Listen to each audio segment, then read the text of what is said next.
Mais uma vez, não tivemos rodada da Série A do futebol brasileiro em função da tragédia no sul do país.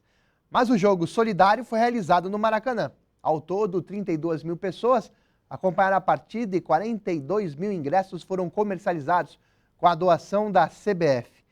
Outro destaque é a disputa da Libertadores e Copa Sul-Americana ao longo desta semana. Olá, William Lopes.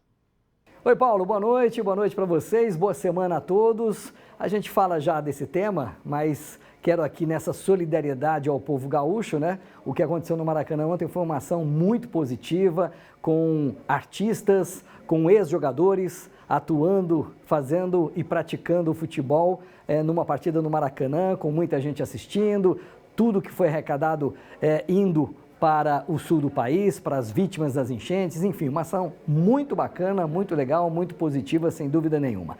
Respondendo essa questão, entrando nesse assunto da Libertadores e Copa Sul-Americana, Paulo, nós temos uma rodada muito importante que define os classificados para a próxima fase da competição. É a última rodada dessa fase de grupos, tanto a Libertadores quanto a Copa Sul-Americana, com jogos nessa terça, quarta e quinta.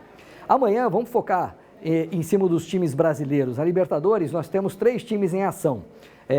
Um está em situação para ser definida ainda, que é o Flamengo, que precisa do resultado para conseguir se classificar para a próxima fase da competição. Joga no Maracanã, diante da sua torcida, diante do Milionários, que é o último colocado do seu grupo.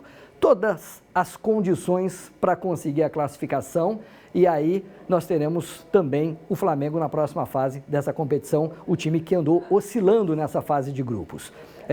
Com relação ao Botafogo e também ao Atlético Mineiro, que jogam amanhã, já estão classificados, faltando definir quem será o primeiro e quem será o segundo colocado do grupo.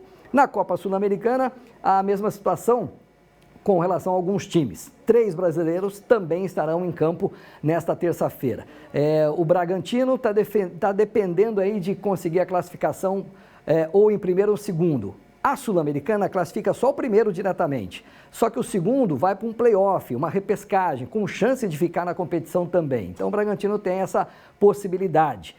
O Corinthians tem um confronto direto dentro da sua casa, na Arena do Corinthians, para conseguir a sua classificação contra o Racing do Uruguai.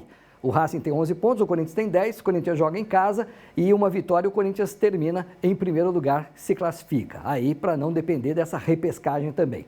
O outro brasileiro que joga é o Internacional, mas a situação do Inter é diferente, porque até agora os times gaúchos só jogaram 3 partidas, num total de 6 dessa fase de grupos, até porque por tudo que está acontecendo no sul do país. Então tem um jogo do Inter amanhã em Barueri, aqui pertinho de São Paulo, e mais 2 na semana que vem para definir o futuro do Inter nessa competição.